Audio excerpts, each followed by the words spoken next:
क्या आपको पता है हम सभी अपने एक दिन यानी 24 घंटे में कभी न कभी किसी न किसी समय एक ऐसी अवस्था में पहुंच जाते हैं जब हमारा दिमाग किसी भी चीज को सीखने, उसे समझने या फिर हमारे शरीर को चार्ज करने के लिए एक ऐसी स्टेज में ले जाने लगता है जब हम अपनी बॉडी पर अपना कंट्रोल खोने लगते हैं और हम तुरंत आराम करने लग जाते हैं।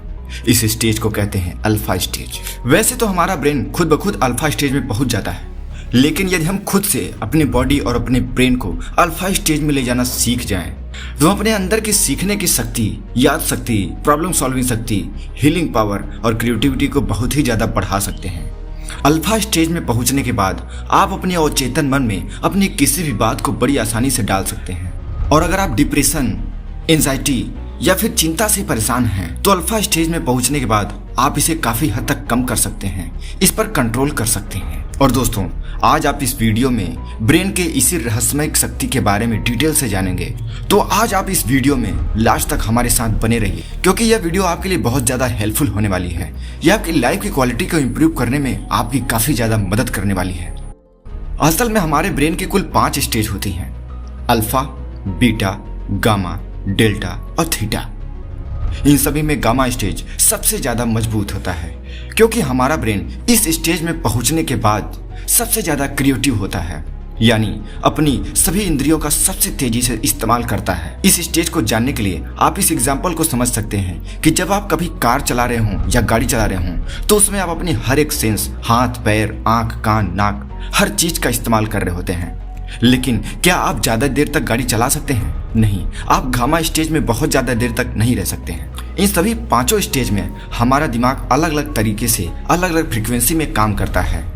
और गामा स्टेज में हमारा ब्रेन सबसे तेज काम करता है, यानी अपनी पीक परफॉर्मेंस पर होता है। और जब हमारा ब्रेन थक जाता है, उसे महसूस होता है कि हमें आराम की आवश्यकता है, तब वो अल्फा स्टेज में आने लगता है, यानी आप सोने लगते हैं। अल्फा स्टेज एक ऐसी स्टेज होती है जब हम जागते हुए रिलैक्स महसूस करते हैं, और ज्यादातर यह स्टेज होती है सोने से थोड़ी देर पहले की, यानी जब हम जाग रहे होते हैं और सोने की तैयारी कर रहे होते हैं, यानी बेड पर लेटे हुए होते हैं। नींद में जाने से थोड़ी देर पहले आपका दिमाग रिलैक्स और बहुत ही शांत रहता है। यही वह अल्फा स्टेज है।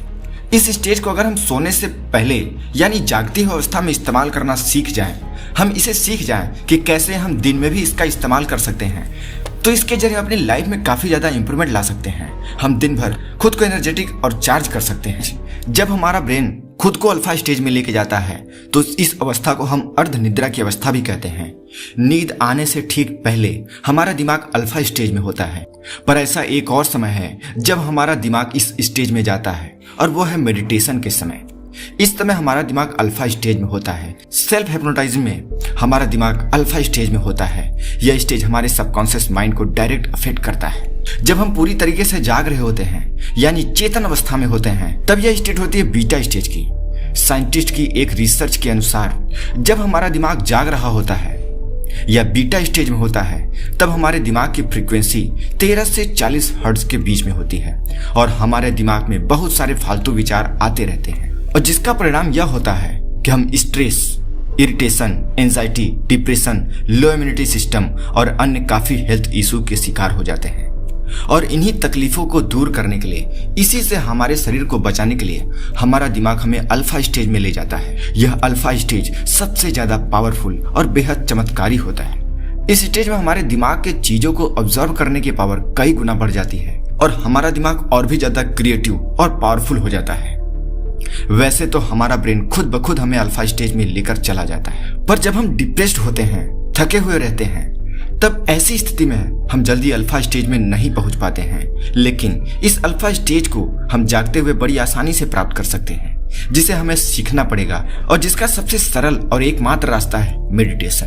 अपने ध्यान को अपनी सांसों पर, अपनी धड़कनों पर केंद्रित कर देना, बस थोड़ी देर, और उतने में ही आपका ब्रेन फिर से रिफ्रेश हो जाता है और बीटा और गामा स्टेज में जाने के लिए तैयार हो जाता है। क्या वजह है कि आप किसी भी चीज पर लगातार मुश्किल से 50 मिनट ही कंसंट्रेट कर पाते हैं? क्योंकि जब भी आप किसी चीज पर ज्यादा कंसंट्रेट करते हैं, तो उस समय आप गामा स्टेज में पहुंच जाते हैं, यानी सबसे ज्यादा क्रिएटिव। और ऐसे में आप ज्यादा देर तक कंसंट्रेट नहीं कर पाते हैं, आपको वापस से अल्फा स्टेज में आना पड़ता है।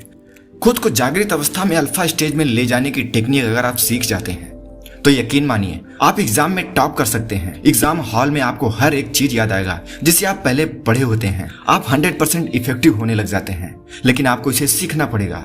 इसका साधारण सा तरीका है लाइट मेडिटेशन। जब भी आप पढ़ाई करने बैठे, एग्जाम देने के लिए एग्जाम हॉल में बैठे, ब्रेन से थका हुआ महसूस करें, डिप्रेस्ड महसूस करें, टेंशन में हो, मूड चेंज करने का मन कर रहा हो, तो बस खुद को अल्फा स्टेज में थोड़ी देर के लिए ले जाओ। इसके लिए आपको करना बस ये है कि आप जहां कहीं भी हो वहां शांत मन से बैठ जाओ।